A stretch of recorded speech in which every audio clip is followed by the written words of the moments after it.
Assalamualaikum Ibu. Waalaikumsalam. Ayo masuk dulu.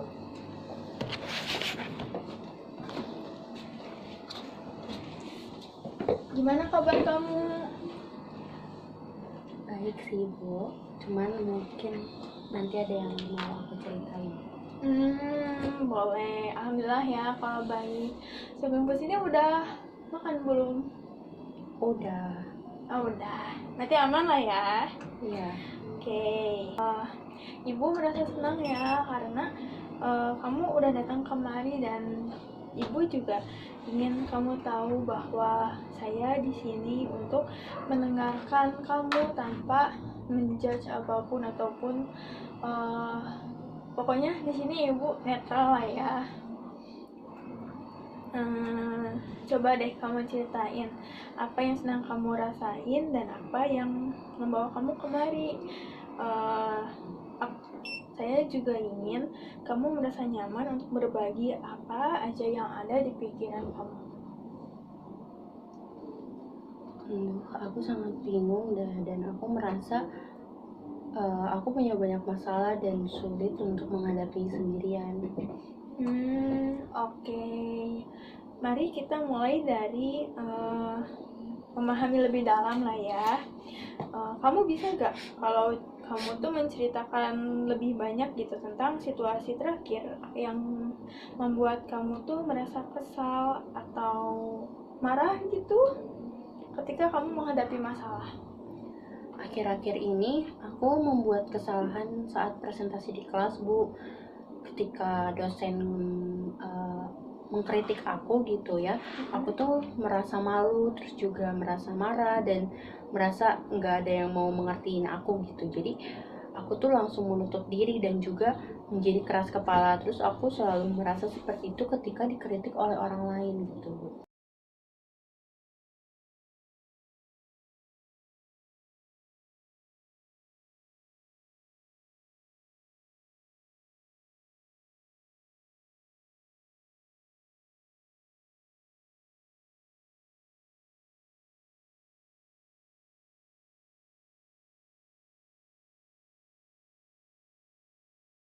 Cerita kamu di sini saya berpikir ya bahwa kamu tuh mungkin merasa tidak cukup baik gitu atau takut jika orang lain menganggap kamu itu gagal. Mungkin ada keyakinan nggak yang mengatakan kalau kamu tuh harus selalu benar dan juga sempurna gitu. Apakah kamu merasa seperti itu? Iya sih, Bu, aku merasa takut jika orang lain tuh tahu kalau misalnya aku itu salah gitu. Aku sering merasa lebih buruk dari yang lain dan kadang aku mikir kalau misalnya aku itu nggak bisa berbuat lebih baik lagi. Terus juga mungkin lebih baik gitu jika aku tuh nggak mencoba sama sekali hal itu gitu, Bu, daripada aku salah. Oke, kalau ini mungkin berasal dari keyakinan kamu gitu ya, yang memiliki bahwa kesalahan atau kegagalan itu tuh membuat kamu tuh tidak merasa diterima. Apakah kamu merasa seperti itu juga dalam hubungan dengan orang lain? Iya, aku merasa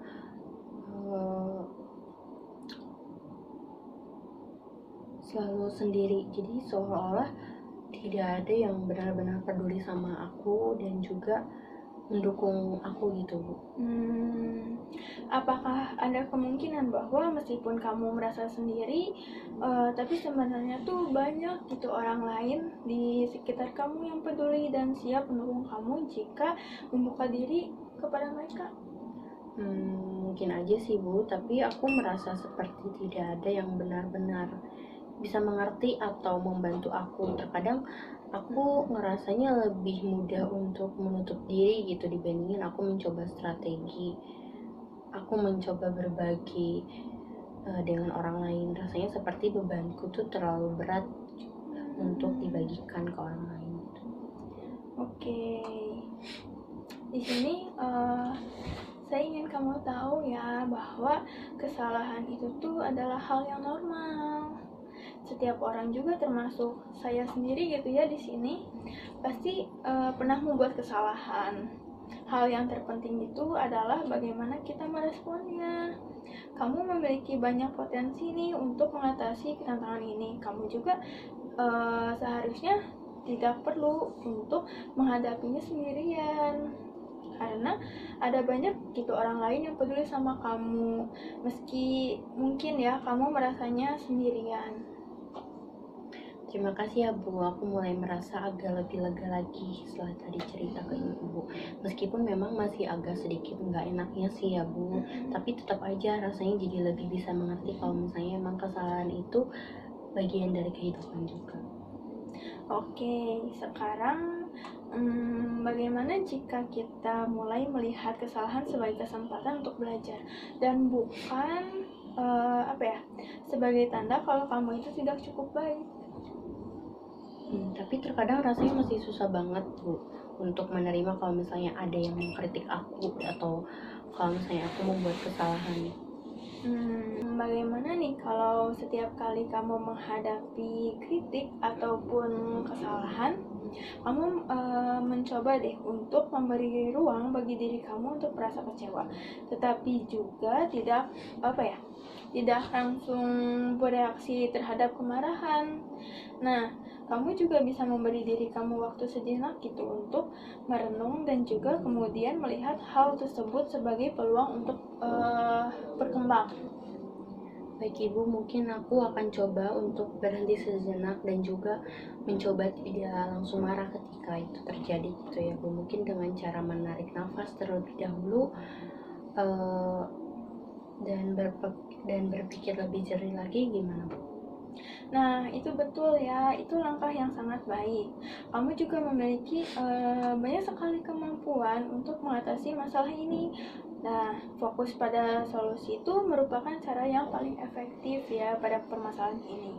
Selain itu, jika kamu mulai mengubah cara kamu dalam merespon kesalahan, kamu juga dapat merasakan dampak positif yang tidak hanya bagi diri kamu sendiri, tetapi juga dalam hubungan kamu dengan orang lain. Jadi kontribusi sosialnya pun akan ikut gitu membaik dan juga kuat dengan keluarga, teman, ataupun orang lain gitu yang ada di sekitar kamu saat kamu mulai menerima diri kamu tuh dengan segala kelebihan dan kekurangannya. Aku jadi merasa ada harapan untuk berubah Bu. Mungkin aku bisa mulai lebih terbuka dengan orang lain tentang apa yang aku rasakan. Nah, itu bagus ya. Nah, sekarang mari kita rencanain deh beberapa langkah kecil yang dapat kamu ambil. Coba pikirin cara konstruktif untuk menghadapinya, seperti mungkin berbicara dengan seseorang yang kamu percayai atau mencari solusi atas masalah yang ada gitu.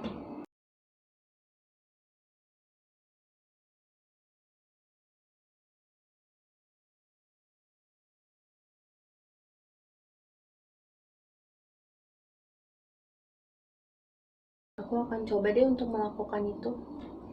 Nah, saya yakin kalau kamu itu bisa gitu untuk melakukannya. Kamu juga tidak sendirian. Dan kamu juga memiliki kekuatan untuk tumbuh melalui setiap tantangan yang akan datang.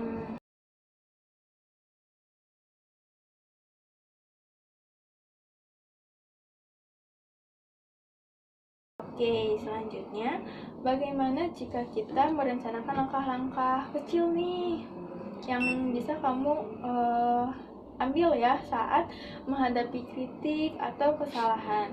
Apa yang menurut kamu bisa menjadi langkah pertama?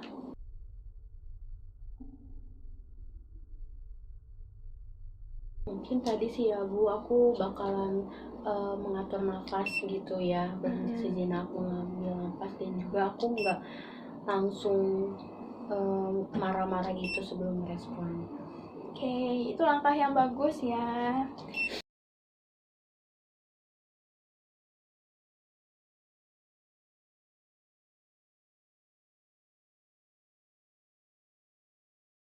Sekarang mari kita pikirin deh tujuan jangka panjang yang ingin kamu capai.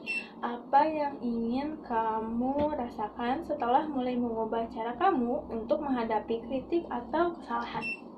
Aku ingin ngerasa lebih tenang gitu Bu, dan juga belajar dari kritik tanpa merasa terpuruk. Terus juga aku ingin bisa lebih terbuka dengan orang lain juga, dan juga nggak merasa diri aku tuh terisolasi.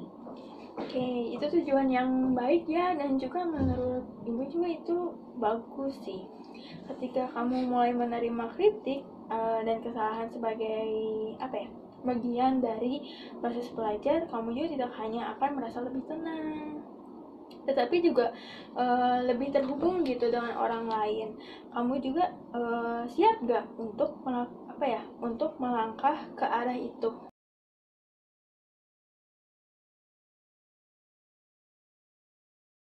Aku siap Bu. Oke. Aku tahu sih itu nggak akan mudah ya Bu, Mm-mm. tapi aku merasa lebih percaya diri untuk mencobanya sih. Ya, saya benar-benar percaya ya kalau kamu itu memiliki potensi yang besar untuk berkembang. Nah, setiap kali kamu menghadapi tantangan atau kesulitan, kamu harus ingat bahwa itu tuh adalah bagian dari perjalanan kamu, dan juga jangan ragu ya untuk terus berusaha meskipun ada halangan. Baik Bu, sekarang aku merasa lebih yakin deh kayaknya untuk terus mencoba lagi. Nah, saya sangat bangga ya dengan kamu. Jadi, kamu terus harus bergerak maju, dan juga harus ingat bahwa perubahan itu emang membutuhkan waktu yang lebih lama. Jadi, tapi setiap langkah kecil juga itu sangat berarti buat kamu.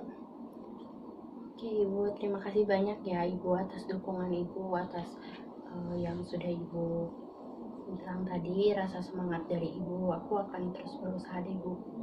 Ya, baik. Terima kasih ya, Gea, karena sudah bercerita dengan ibu. Oke, sekarang karena Gea mungkin merasa lebih lega dari sebelumnya, dan juga Gea sudah menemukan cara untuk berubah. Sekarang Gea mau kemana nih? Kamu mau kemana apa? Kemana aja lah. Mau pulang gitu. Oh, oke ya, rencananya habis ini mau ada latihan bulu tangkis Bu. Baiklah. Terima kasih ya. Iya Bu, sama-sama. Makasih juga ya Bu. Ya.